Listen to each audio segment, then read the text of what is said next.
Muy amables por guardar silencio, muchas gracias. A nombre de la dirección del hospital y de su cuerpo de gobierno les damos la más cordial bienvenida a nuestra sesión general académica del Hospital Regional Licenciado Adolfo López Mateos del ISSSTE, hoy jueves 6 de marzo del año 2025. Bien, una vez resuelto el asunto cibernético, vamos a proceder a presentar a nuestro profesor para esta sesión general que se titula Neuroinflamación, cambios estructurales en el cerebro asociados con el sobrepeso y la obesidad y algo más. Tenemos a un gran amigo, a un gran profesor, muy reconocido dentro del hospital, y es un orgullo tenerlo dentro del grupo de médicos y profesionales de este gran hospital. El doctor José Antonio Leiva Islas, él es egresado de la licenciatura de Medicina de la Facultad de Medicina de la Universidad Nacional Autónoma de México. Posteriormente realizó la especialidad de Medicina Interna en el Instituto Mexicano del Seguro Social, hizo la maestría en docencia con aplicación en herramientas tecnológicas por la Universidad del Valle de México y posteriormente realizó el diplomado en Nutrición Clínica Enteral y Parenteral, egresado de este Hospital Regional Licenciado Adolfo López Mateos, y posteriormente realizó el diplomado de Metodología de la Investigación Científica en Salud, también nuestro hospital, y actualmente es el jefe de servicio de apoyo metabólico nutricio del Hospital Regional. Él y su grupo de expertos en nutrición clínica colaboran con todas las especialidades del hospital, tanto clínicas como quirúrgicas, y es fundamental su manejo en pacientes que requieren este apoyo nutricio, que están estables o delicados o inclusive muy graves. Obviamente su participación con los pacientes de la especialidad de cirugía oncológica y de oncología tiene una vital importancia porque ayudan a la sobrevida durante mucho más tiempo a estos pacientes que padecen estas enfermedades. El doctor Antonio Leiva es coautor de varios libros, de los que más trascendencia han tenido porque tienen mucha demanda es el libro Nutrición en el paciente críticamente enfermo y en el libro Nutrición en gastroenterología, aspectos clínicos y dietéticos. Además, él ha realizado diferentes guías de práctica clínica, manejo de los síndromes geriátricos asociados a complicaciones posoperatorias, prevención y manejo de las complicaciones posoperatorias del adulto mayor, y es parte de los catálogos maestros de las guías de práctica clínica que la Secretaría de Salud ofrece al gremio de la salud pública de nuestro país.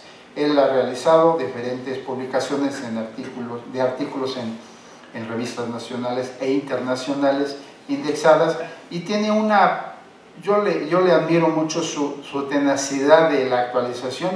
Él durante los últimos 16 años, año con año sin faltar, se actualiza en el curso de actualización de la Sociedad Europea de Alimentación Enteral y Parenteral. Cada año él acude a capacitarse a diferentes países a donde se ofrece este diplomado de actualización para mantenerse a la vanguardia y ofrecerle a nuestros pacientes del hospital, junto con su gran equipo de profesionales de su jefatura, la oportunidad de recibir lo más actualizado y lo más innovador en nutrición clínica para ofrecerles que recuperen su salud o que su sobrevida se mantenga por el mayor tiempo posible.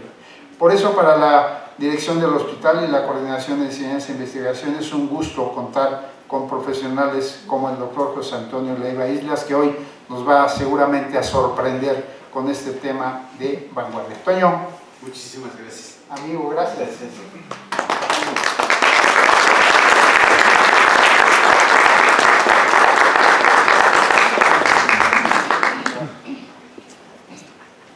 Muy buenos días. Primero agradecer su atención por venir, y quisiera decirles que esta ponencia me motivó a participar. Varios conocimientos que se están desarrollando. Tenemos el cerebro como olvidado. Sabemos de la obesidad en el hígado, sabemos de la obesidad en la parte ortopédica, los cambios en las rodillas, en la cadera, en la columna, sabemos de la apnea del sueño, todo lo que implica la cuestión del síndrome metabólico, pero tenemos el cerebro como si no pasara nada.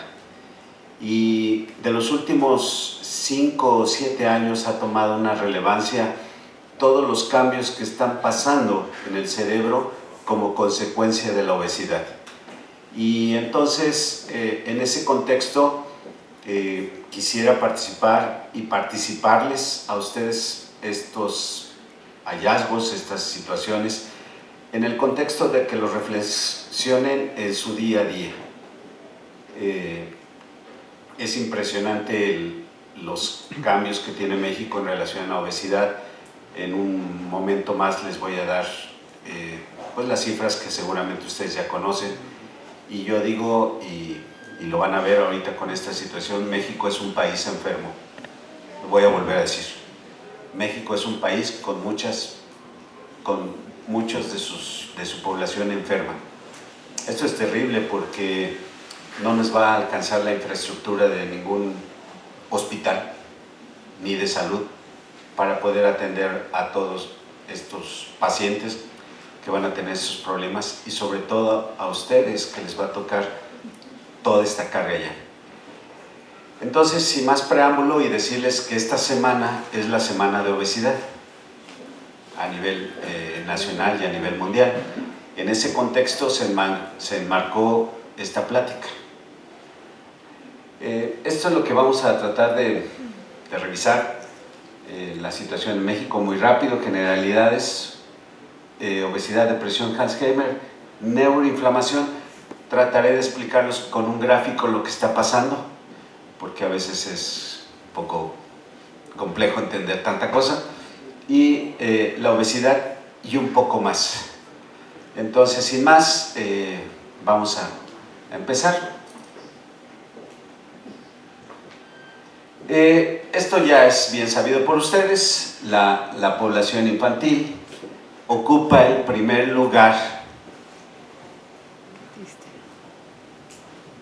en muchas partes, no solamente en nuestro país, y baste ver cuando nosotros nos paramos fuera de una escuela la cantidad de niños con obesidad. No solamente es el niño que tiene obesidad, sino lo que le espera a este pobre niño. En los siguientes 10 años va a tener un proceso inflamatorio constante. Y vamos a ver a este niño que está en la primaria hoy con enfermedades en cuanto esté terminando su carrera. Enfermedades como diabetes, enfermedades como hígado graso, que por cierto, déjenme decirles, ya están haciendo trasplantes por hígado graso secundario que les va a condicionar falla hepática, y de manera importante entren y revisen en Texas la cantidad de niños que están siendo trasplantados por este problema. Es serio. Nada más es como un poquito de reflexión, no me voy a meter mucho en esto, pero lo que tenemos es terrible. 1 de cada 3. Y creo yo que cuando vamos al súper o al cine o a donde ustedes gusten, como que se va normalizando la vista. Ya, todos estamos igual. Más bien al que vemos raro es al que está delgado o al que está en su peso. Como que va siendo parte de esta tolerancia que vamos teniendo como sociedad. Por supuesto que los adultos, mismo contexto, pero esto es terrible, 7 de cada 10 con sobrepeso y obesidad, 7 de cada 10. O sea, el 70% de nuestra población. Andamos alrededor de los 126 millones con todos, quitamos a los niños, estamos hablando de casi entre 50 y 60 millones de personas con este problema. ¿Qué les parece? Terrible, es realmente terrible. Y la siguiente pregunta para ustedes es: ¿qué estamos haciendo como parte de esta sociedad, pero sobre todo como parte de los profesionales en salud, que es nuestra responsabilidad participar en este evento? Otra cosa nada más en relación a las estadísticas de salud. Hay una curva a partir de los 50 años, 45, 50 años, en que la mujer, por el cese de la menstruación, es decir, el cese de la cuestión hormonal, estrógenos en especial, dispara muchísimo más la obesidad.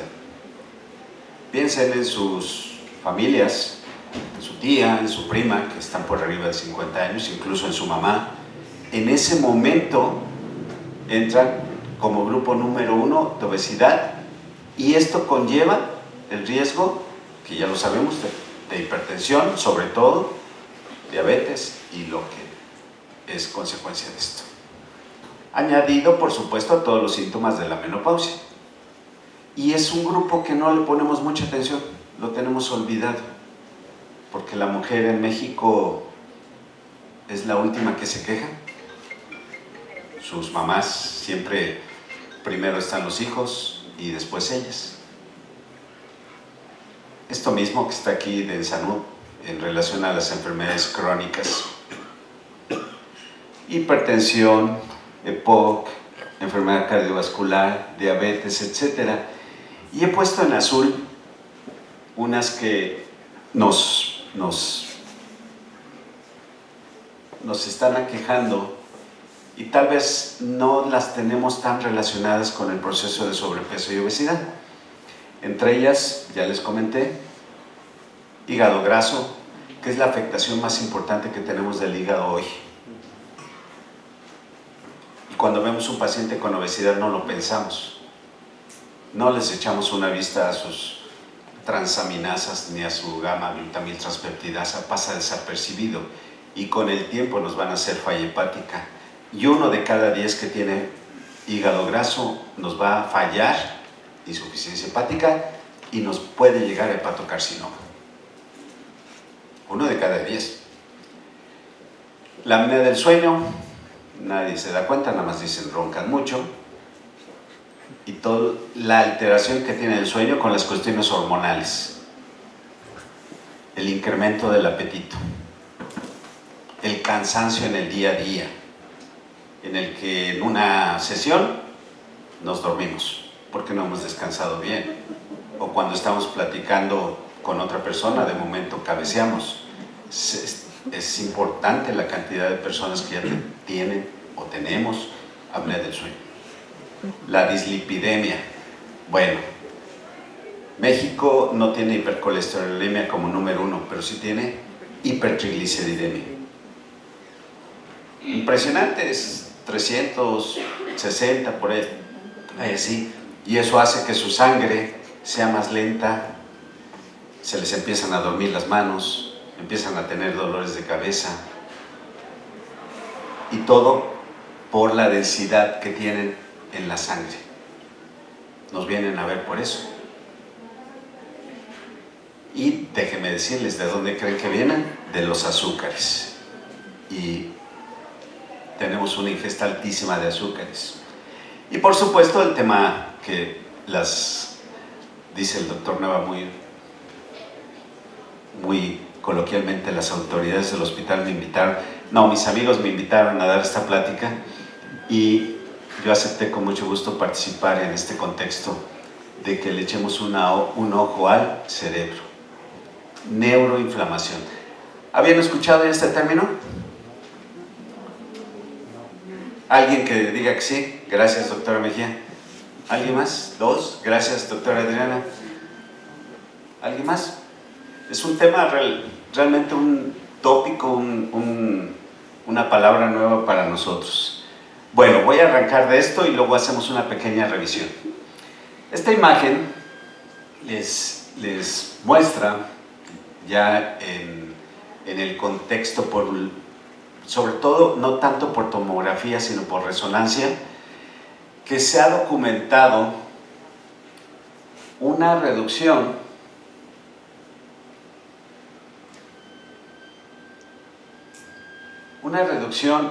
del grosor cortical. Lo voy a volver a decir, una reducción del grosor cortical, reducción de la materia gris, sobre todo en qué áreas. Ya vuelvo a insistir, ya por resonancia, por los avances tecnológicos, área frontal, el área temporal, los núcleos basales y el cerebelo, principalmente.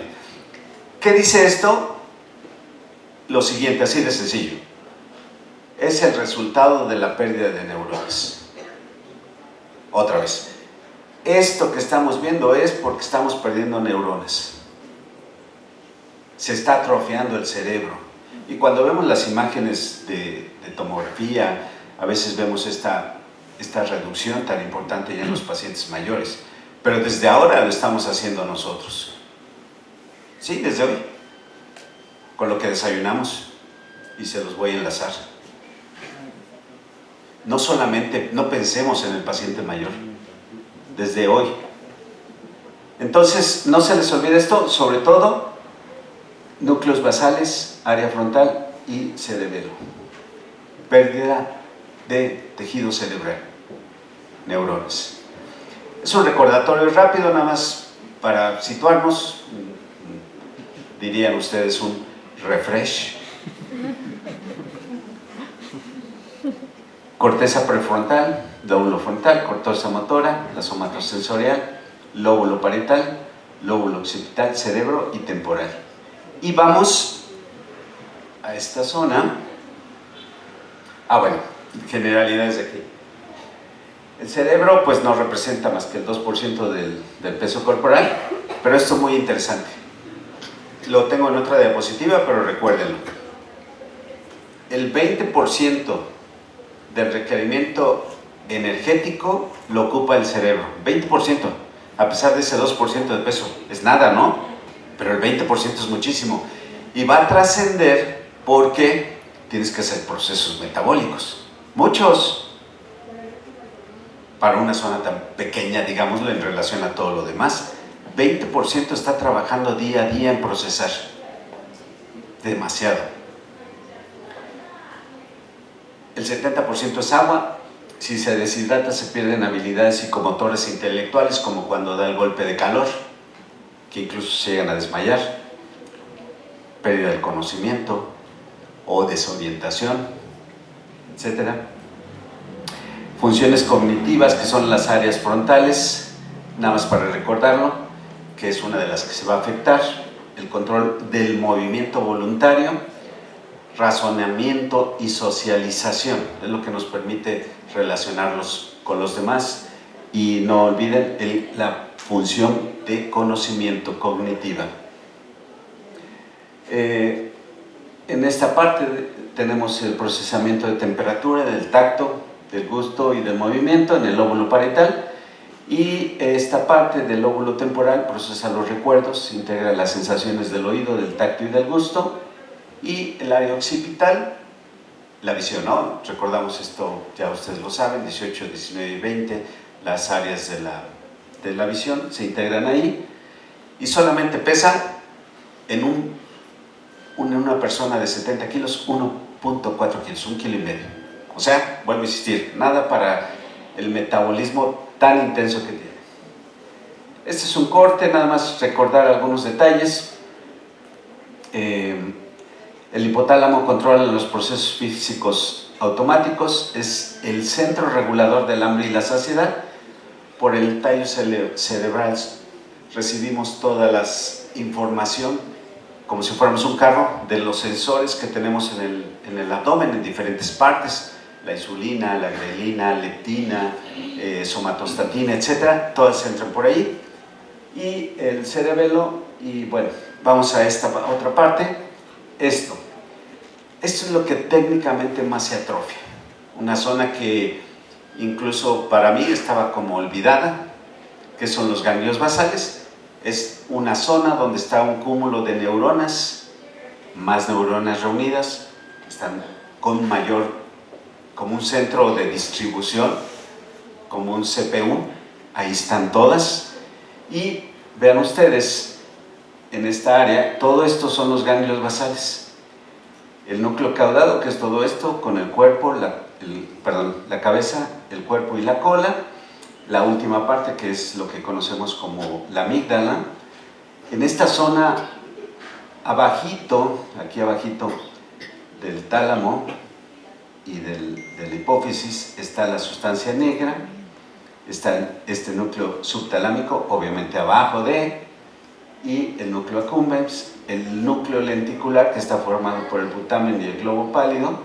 El globo pálido tiene un segmento lateral y uno medial hacia el hipotálamo, y todo esto en términos generales es lo que se está atrofiando.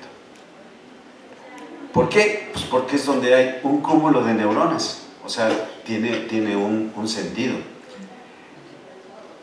Este es un corte, como los vemos, están profundos, pegados en la base del cráneo, por eso les llaman núcleos basales. No los vemos normalmente, son estructuras a veces muy pequeñas, y aquí los tienen, lo mismo que les acabo de comentar, cómo están divididos, y aquí los estamos viendo en un corte longitudinal.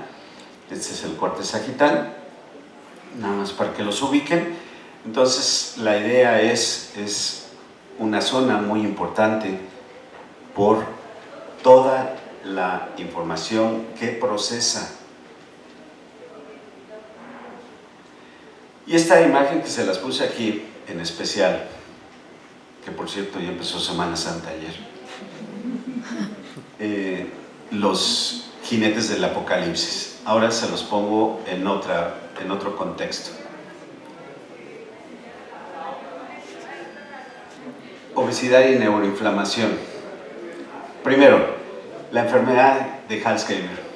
Esta, de manera de recordatorio, ustedes saben que fue descubierta por un médico alemán, de ahí que dicen, ya me dio el alemán, ¿no? Quiere decir que perdemos memoria. Y fue desde 1906, él hizo una autopsia y ya se sabía desde esa fecha, y vio el acúmulo que había de la proteína que vamos a ver enseguida, cómo se veían, y la atrofia que tenía el cerebro. Ya desde aquella fecha, cuando él hizo la autopsia a un paciente de él, y el dato trascendente, hay 150 millones en el mundo. 1 de cada 10 personas de más de 65 años tienen Alzheimer. Y lo grave, cada 5 años se va a duplicar esto. Es como comprar un billete de la lotería, nos irá a tocar. O bueno, a mí, que yo estoy más cerca. O más bien ya estoy ahí. Ya llegué. ¿Nos irá a tocar? ¿Qué estoy haciendo para modificar? Y la pregunta sería, ¿puedo hacer algo para modificar esto? La respuesta el día de hoy es sí. Pero sigamos. La causa más frecuente de demencia. Por eso tiene esta aquí. Y curiosamente, o no curiosamente, sino que tienen un fondo común, se asocia con la depresión. Hasta el 37% de las personas con obesidad tienen depresión. Los jóvenes el día de hoy estamos teniendo, y la doctora Mejía no me dejará mentir, la cantidad de ingresos que tenemos por depresión y por intento de suicidio. Gente joven, la doctora Mejía es de la adolescencia, de menos de 18 años. ¿Cuándo veíamos eso? Aquí en nuestro hospital. No lo veíamos. Entonces la pregunta será, ¿todos estos factores, aparte estos cambios en la estructura cerebral? Aquí hay un foco de oportunidad. Un dato que les puse aquí es que depresión en los pacientes con artritis reumatoide y lupus, incluso tenemos el neurolupus muy específico con toda su sintomatología, tienen y comparten algo muy especial que se llama neuroinflamación. Citoquinas, factor de necrosis tumoral, interferón gamma, etcétera, etcétera. Comparten eso, y muy específicamente el lupus. Y por supuesto, la obesidad, que ya lo sabemos, es una inflamación sistémica. Yo no sé, y vale la pena quitarle ese apodo que le pusieron, si me lo permiten, de bajo grado. y como que le quitas valor. No, es una inflamación importante y por eso se nos complican más los pacientes. Tenemos un paciente con obesidad que le da neumonía. Tenemos un paciente con obesidad que viene a una cirugía. Tenemos un chiquitín que viene, no sé, por epilepsia, pero está con obesidad. O sea, es algo que mucha de nuestra población, ya lo dije, al menos en los adultos, 6 de cada 10 ya llegan con ese problema. Ya es algo que traen y que se llama inflamación. Mi jefa, la doctora María Elena, no me dejará mentir, luego me manda a llamar y me dice, oye, ¿por qué no has cerrado ese paciente que se dehiscentó? Ah, pequeño detalle, está con obesidad mórbida. Bueno, no es pequeño, ¿eh? Dije obesidad y depresión. Obesidad y depresión ocurren juntas normalmente. La obesidad incrementa el riesgo de depresión y a la inversa, es una línea. Las mujeres tienen más probabilidad de sufrirla. ¿Alguien que me diga por qué después de venir diciendo todo esto? Genéticamente tienen más tejido graso que los hombres. ¿Y a partir de qué edad más? 45 años, 50, cuando viene la menopausia. El embarazo es un factor de riesgo también por todos los cambios hormonales. La primera etapa del embarazo, sobre todo por el lactógeno placentario, los estrógenos, hay un acúmulo de grasa para tener una reserva en el segundo y tercer trimestre, sobre todo en el tercer trimestre, y lactancias que son catabólicos, no alcanza a cubrir todas las necesidades si no hubiera estas reservas en el primer trimestre. Cambios negativos en la salud física y mental, baja autoestima y una sensación de fatiga y baja concentración.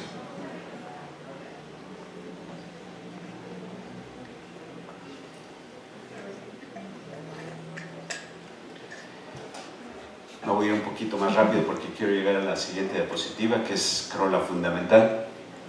Pero bueno, la historia familiar. Está aquí conmigo la doctora Isabel, que estuvo en el hospital 20 de noviembre en pediatría y llevó un tiempo aquí la clínica de obesidad. No me dejará mentir. Le dices al niño, por favor, ya no tomes refresco. ¿Y qué creen? ¿Cuál era el problema? El papá le llevaba la coca. Y el papá sí se la tomó y el niño no. Y vean ustedes, son patrones familiares.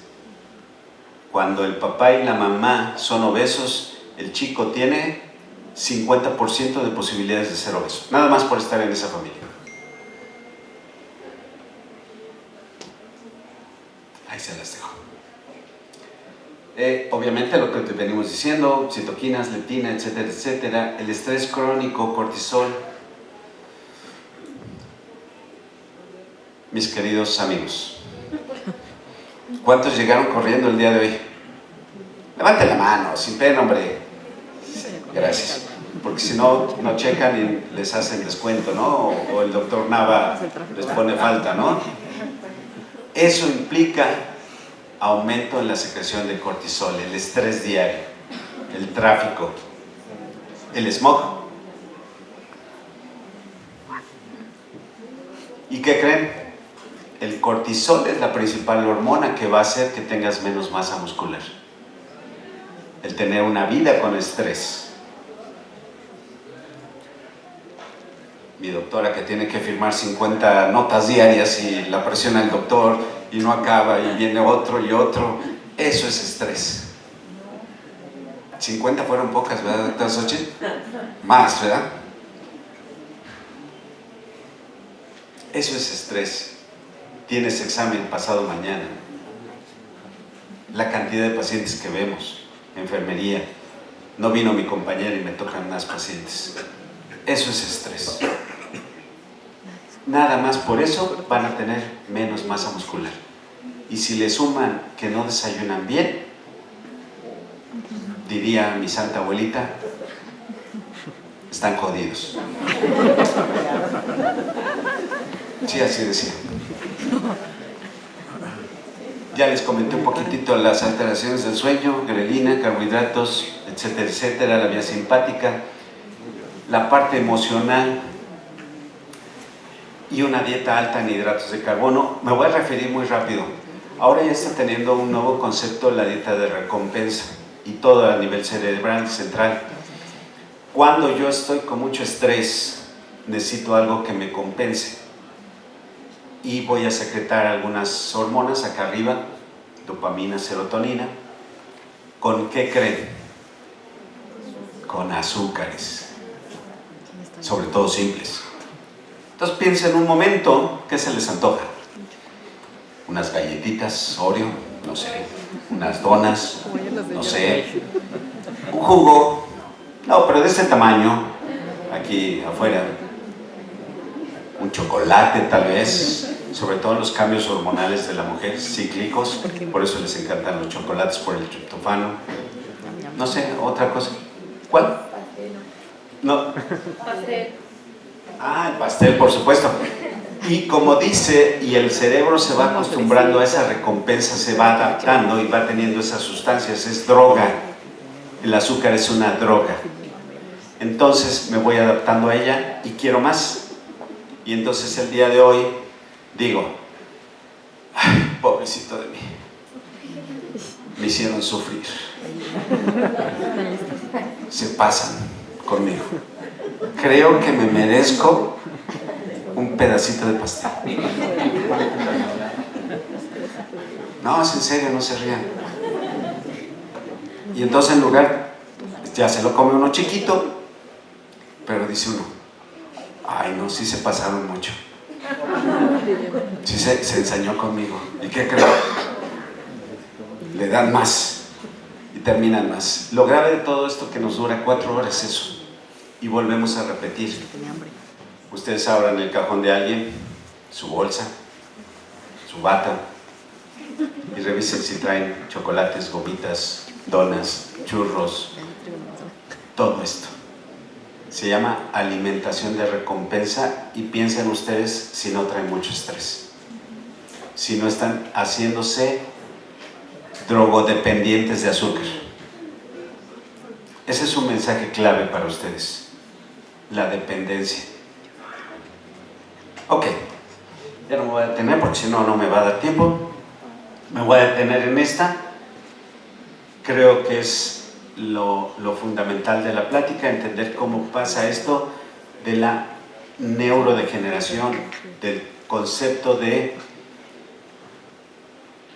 cómo se atrofia nuestro cerebro.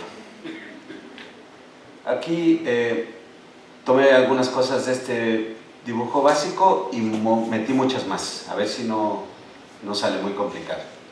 De este lado, en el centro tienen la barrera hematoencefálica, que antes se creía, hace algunas décadas, en los años todavía 80s, y el doctor Robles no me dejará mentir, que era como impenetrable, ¿no? Como la barrera china, nadie la podía pasar. Y solamente alguno por ahí, alguna fisurita que encontrara podía pasar. No, hoy se sabe que no es así. Incluso sufre cambios en su estructura con la inflamación, con la obesidad. Bueno, tenemos la parte de fuera del sistema nervioso central, lo que hemos venido diciendo, una dieta alta en grasas, carbohidratos y agréguenle otra cosa más, sal. Modifica la estructura intestinal, permite migración de lipopolisacáridos, va a haber más proceso inflamatorio, más obesidad. Hay un mensaje al hígado en el que se modifican las estructuras y hay, no las estructuras, los procesos metabólicos y hay más formación de grasa. Todo esto nos va a llevar a sobrepeso, tejido perivascular, el tejido adiposo visceral. Les voy a presentar nada más una imagen de todas las citoquinas que tenemos, pero dentro del tejido, cuando más hay, dentro van los macrófagos y se van muriendo y van a producir más citoquinas. No solamente las que producen la célula adiposa, sino cuando mueren los macrófagos, más todavía. Ok. Todo esto en términos generales: estrés, interleucina 6, factor de necrosis tumoral, baja de interleucina 13 y resistencia periférica a la insulina. Todos estos macrófagos van a incrementar las especies reactivas de oxígeno, y estas que son fundamentales: interleucina 6, el factor de necrosis tumoral, interleucina 1 beta y el factor de necrosis tumoral alfa, atraviesan la barrera hematoencefálica. La atraviesan. Es decir, tu tejido graso, todo esto que está pasando con la alimentación día a día y con lo que vas haciendo, atraviesa tu cerebro. Se salta la membrana. Entra como ustedes a las 5 de la mañana a su casa después del antro. Nadie los oye, nadie sabe nada. Se quitan hasta los zapatos para entrar, ¿no? Para que no los oigan sus papás. Ya entraron. Ok. Ya dentro, esto, hay una disfunción de la membrana, hay un estrés oxidativo endotelial, disfunción de los pericitos, que son células que están aquí, alteraciones de las uniones, y hay mayor permeabilidad. Todas estas citoquinas, sobre todo el gamma, y estas van a actuar por dos vías, vía intrínseca y extrínseca, y van a condicionar una estimulación y degradación de la microglía. Las neuronas tienen todo un soporte de las células de la glía, en la que las neuronas, por su desarrollo, han perdido la capacidad, por ejemplo, de reproducirse, y todo lo hacen las células de la glía. Por ejemplo, los astrocitos, el glutamato lo convierte en la glutamina y se convierte en neurotransmisor. Eso lo hace la glía. Conforme va muriendo, se van afectando todas estas células de soporte. La neurona también termina sufriendo y va a haber apoptosis de las neuronas. Esto es lo que pasa normalmente cuando tenemos un exceso de grasas, alcohol, y que, por cierto, no se dejen influenciar, por favor, por el amor de Dios. 4 minutos, ya voy. Ahora a todo le han puesto azúcar. El Bacardí, Strawberry, así en inglés para que se oiga bonito, ¿no? Es azúcar. A la cerveza le han puesto azúcar. Háganme el favor. Y ya cuando tomamos una cerveza de veras, nos sabe fea, porque no está dulce. Aquí afuera en esta puerta negra dice 2 por 1, azulitos, rojitos y cerillos.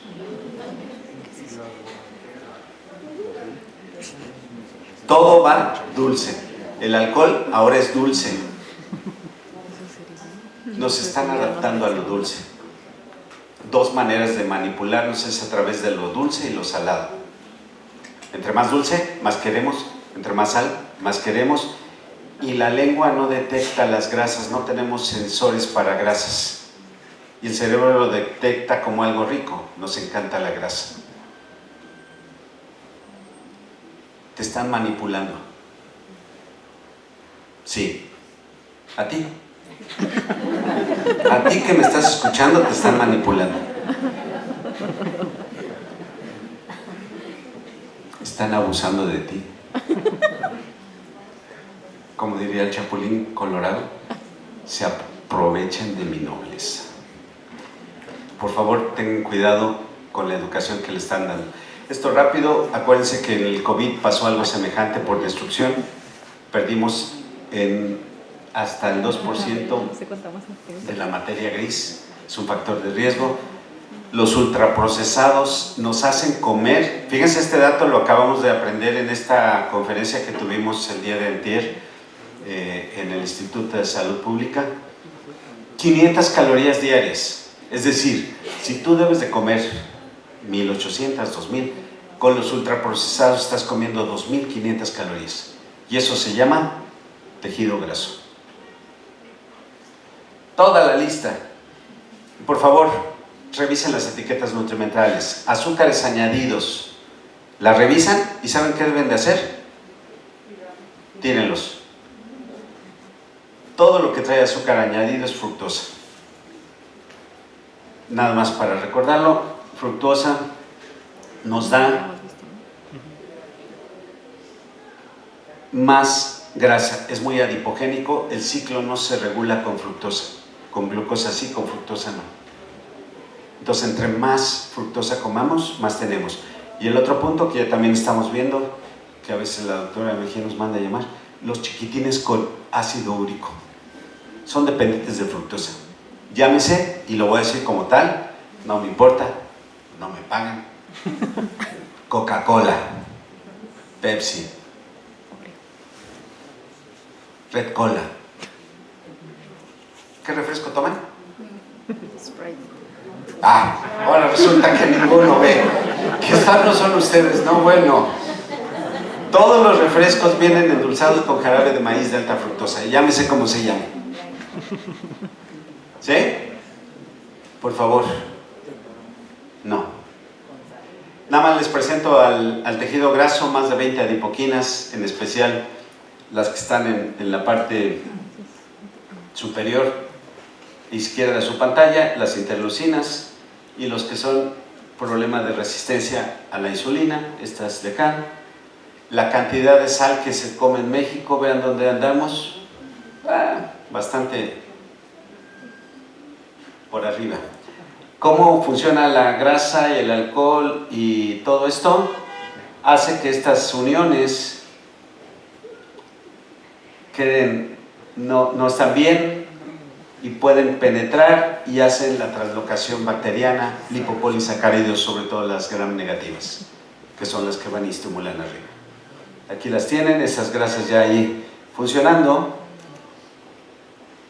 van y estimulan estos receptores de los macrófagos, los TLR4, y nos hacen producir más citoquinas. Todo lo que les había dicho en la imagen anterior, y ya. Y dos mensajes más, creo que son todos. ¿Por qué el paciente con obesidad tiene más cáncer? Porque ya se documentó que las natural killer, unas células que tenemos de defensa, no funcionan bien, están defectuosas y están produciendo sobre todo menos gránulos líticos de perforinas y granicinas, y eso hace que no controlemos las células tumorales de manera adecuada. El paciente con obesidad tiene más riesgo de cáncer, y ya directamente relacionados, por ejemplo, con grasa, cáncer de colon, cáncer de mama. Y otro punto, al incrementar la resistencia a la insulina, tenemos más insulina, y tenemos sobre todo cáncer colorectal, páncreas, hígado y endometrio. Entre más abdomen, más posibilidades hay de tenerlo. Y por último,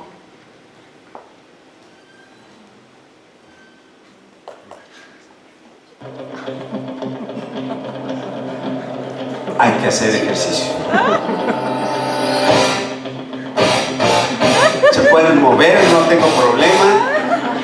El 50% de lo que hagan es con su ejercicio. Por favor, no sean como la gente que llega, se duerme y dormido se mueve. Por favor. Muchas gracias.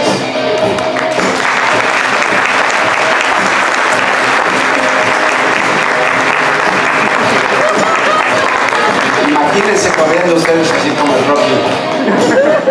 No en Filadelfia, en Mesa. Ahí en las vías.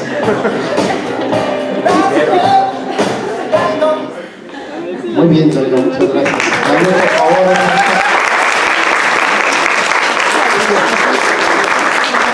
A ver cómo nos dice que sí nos iba a sorprender el doctor Leiva. ¿Alguien quisiera hacer algún comentario, alguna pregunta? Seguramente habrá muchas dudas de este tema tan interesante y tan completo. Doctora Martínez, permítame.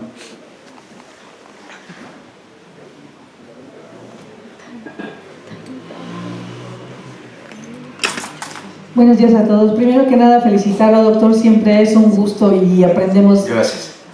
Cómo cambiar el estilo de vida. Yo creo que es importante esta última video que nos puso. Estamos siempre como personal de salud muy involucrados en las actualizaciones, en la educación médica, pero yo nunca he visto un programa de ninguna escuela o facultad de medicina donde se les enseñe a los alumnos o tengan dentro de su programa académico el ejercicio.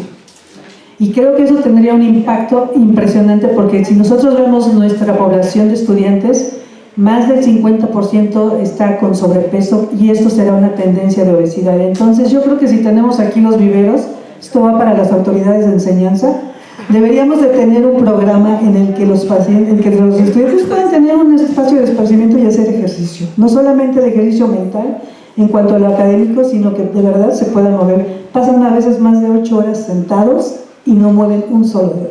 Muchas gracias.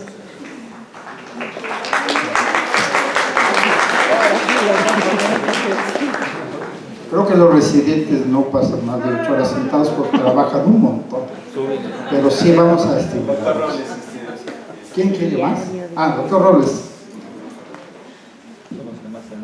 Muchas gracias, doctor, y felicidades por su plática. Gracias. Solamente agregar un comentario. Está visto que la neurociencia es lo que está desarrollando, está haciendo avanzar a la medicina. Y todo esto que mencionaba, pues solamente quisiera agregar ese daño que se tiene a los núcleos basales, que está incluido ahí el hipocampo, la neurohipófisis, la amígdala, y que controlan todo el sistema de memoria, de emociones, que lo pasan a la corteza prefrontal, y es el relevo para la estructuración del razonamiento y del pensamiento, y que por encima de ello está el símbolo que es la estructura, que hoy se sabe en neurociencia que es la que define el yo. Entonces todo eso se queda deteriorado y desestructura el yo, con todas las consecuencias psicológicas, emocionales que puede traer en el habla, porque pasa por el sistema del habla. Entonces es lo que hoy se está viendo, están desactivadas, como bien lo menciona usted, en el sentido de que hay pérdida de neuronas y todo lo que es la estructura motora también, el Parkinson, todo eso. Nada más para comentárselo. Sí, ya me hizo mucho énfasis en esa parte, pero es la parte cognitiva al final, o sea, todo lo que es la demencia, el movimiento, el habla, el aprendizaje, es terrible. Ojalá pudiéramos sí podemos cambiar esta parte. Y déjeme decirle un comentario que apenas me enteré. El único país que está logrando controlar la obesidad es Francia, y mucho tuvo que ver en la parte de enseñanza con los alumnos de la escuela, es oficial, y ellos son los que están presionando para cambiar la manera de alimentarse a los papás. Ya, gracias. Bien, ¿algún otro comentario? Doctora Morales, permítame.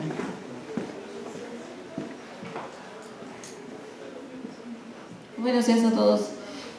Un comentario respecto a los análogos de GLP-1, que últimamente se han puesto como muy de moda y han sido como muy sonados en muchos medios como una estrategia para el tratamiento de la obesidad. Como que en lugar de, mejor me tomo mi GLP-1 y me voy a poner como Luis Miguel y como las Kardashian, ¿no? Pero pues no es así. Son medicamentos que no son totalmente inocuos, que originalmente se utilizan como tratamiento para los pacientes diabéticos y como un efecto secundario pues pierden peso, pero tienen el inconveniente de que si ya tienen retinopatía diabética incrementan el riesgo de la misma neuropatía o de que se agrave, y están asociados a problemas de la tiroides. Entonces tampoco caer en eso de tratar a los análogos de GLP-1 como un tratamiento alternativo a los cambios del estilo de vida. Muchas gracias. Sí, tienes mucha razón, Laura, gracias. Doctora Mejía. Importante ese detalle. Pues felicitarte como siempre. Gracias, doctora. Llevamos años trabajando juntos y esta problemática es de todos los días y muy frustrante para nosotros. Ahí en el servicio de pediatría, al final del día está la neuro, está la endocrinóloga y de verdad los comentarios son No podemos. No podemos con toda esta situación tan grave que existe. Entonces, yo lo que he observado en paciente pediátrico es una gran enfermedad, porque yo voy a entregar niños, adolescentes a los adultos. O sea, finalmente, y tú lo has comentado a las mamás, 4 o 5 años se generan los adipocitos, no hay manera de revertirlo, y he visto cómo eres de enérgico con las mamás. En esa edad es fundamental. Entonces yo ya veo adolescentes, ya veo el resultado de los niños que fueron a veces pequeñitos, ¿no? A las mamás nos encantaba ver así, ¿no? Como los Michelin, ¿no? Los rollitos, ¿no? Entonces, lo que yo he observado actualmente es realmente una gran desatención por parte de los papás hacia los chicos, donde dentro de historia de adolescente preguntamos la alimentación, no desayunan, medio comen, no cenan, les dan hasta 150 pesos diarios a los niños para que gasten. Y entonces obviamente eso que nos va generando, no hay límites, no hay reglas, papás muy ocupados, trabajando, tenemos papás pero no están presentes con los chicos, papás que no están entrando al contexto de los niños. Acabo de darle a una adolescente ayer y me dice, papá, ay, me acabo de enterar que lleva 5 intentos de suicidio. ¿Cómo? Sí. O sea, con eso nos damos cuenta. Entonces tú dijiste al principio algo, tenemos gran responsabilidad nosotros como médicos, y así nos la avientan las autoridades sanitarias, medio mundo, que somos nosotros como los malos del cuento, ¿no? Pero nosotros tenemos tenemos un límite. Y para allá que vienen y nos exigen que cure a mi niño, lo cure, sí señora, pero está bien. Eso acaba de ver una situación de un niño que falleció hizo una insuficiencia cardíaca, que era un niño de 9 años, que pesaba casi 90 kilos, subió 10 kilos en un año, e hizo la miocardiopatía y falleció. Entonces, hicimos todo lo que nos tocaba hacer a nosotros. Y me consta porque ese paciente yo lo llegué a ver en interconsulta. Entonces la pregunta es, ¿qué más hay que hacer aquí? Alguien por ahí dijo que programas, la doctora que dijo en la universidad, eso no se aprende en la universidad. Esos hábitos ilegales los aprendemos en casa. Y yo reitero mucho y soy muy enfática con los papás de mis pacientes. A algunos no les gustan. Dice, es que es muy inquisitiva, doctora. Bueno, pues entonces, ¿cómo le digo que no es la forma de actuar con su chico, no? Entonces, realmente el problema es verdaderamente grande, con muchas aristas. Y pues qué bueno que siga habiendo tantos descubrimientos, ¿no? Pero la cuestión aquí es fundamental, el núcleo familiar, la familia. Sí, tienes razón. Gracias. Bien, ¿alguien quiere hacer algún comentario final? Claro que sí. Doctora Verónica Garrido. Muchas gracias, doctor. Doctor, pues muchísimas felicidades. Le agradezco y le agradecemos mucho esta expertise que tiene en el tema y sobre todo en la manera de presentar y de expresar y de compartirnos su conocimiento. Mi pregunta va un poco encaminada, entendido todo este contexto que nos acaba de plantear de manera extraordinaria, ¿qué tan malos son realmente los edulcorantes en los niños? Porque ahora también hay muchos dulces o alimentos cotidianos que, entendido que no debe ser el consumo de azúcares elevado, pero hay muchos productos que anteriormente con los sellos que ahora pone la Secretaría de Salud no se ponían, y ahora hay muchos alimentos cotidianos que tienen ya la leyenda, ¿no? No recomendable en niños, contiene edulcorantes. ¿Qué tan malos son? No sé si agradecerle la pregunta o reclamarle. Tuve la oportunidad de conocer a uno de los que están en la ONU como representantes de la parte, es mujer por cierto, doctora, y precisamente una de las cuestiones es qué tanto podemos los edulcorantes. Primero hay dos cosas. Para alcanzar las concentraciones tóxicas necesitamos mucha cantidad, pero lo que sí estamos viendo, sobre todo con algunos edulcorantes, y me voy a referir como tal, por ejemplo, a sucralosa y aspartame, por el cambio que aspartame, a ver, organízate, ya. Primero, aspartame se convierte a tres cosas, una de ellas a metanol, que es un alcohol, y la otra glutamato. Glutamato es algo que te puede condicionar exotoxicidad neuronal, y por eso los niños que tienen trastornos de déficit de la atención o dolor de cabeza no deberían de tomar porque por ese glutamato pasa eso. Pero tu pregunta, sí nos modifican la flora intestinal. Y al modificar la flora intestinal, vas a tener esta translocación. El que menos, digo, hasta el momento de los estudios, ahí se fue ahorita, la fruta del monje y el stevia.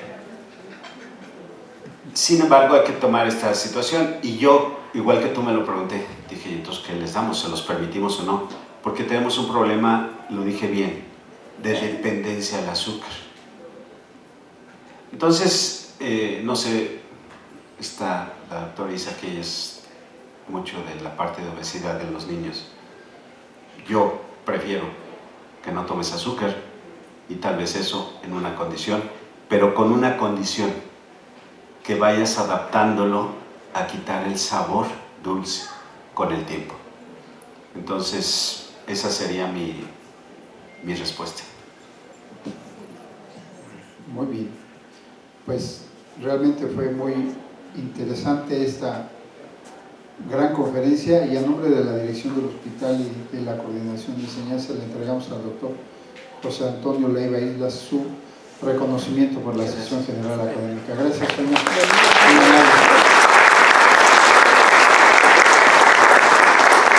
Bien, recuerden que su constancia ya es impresa, se entrega todos los días de la 1 a las 2 de la tarde en la jefatura de cursos, eventos y capacitación. Inscríbanse en el código QR y recojan sus constancias, por favor. La sesión se graba, se edita y se sube al canal de YouTube del hospital, para que quienes no pudieron verla en forma presencial la puedan ver en nuestro canal de YouTube. Muchas gracias por su presencia. Los esperamos en 2 semanas, porque tenemos cursos de inducción de médicos residentes y no habrá sesión general, pero nos vemos en la última semana de marzo con nuestra sesión anatomoclínica del hospital, que se presenta un caso muy interesante. En la jefatura de anatomía patológica nos presenta un caso que tiene mucha trascendencia, y lo presentan los residentes y los médicos que se involucran.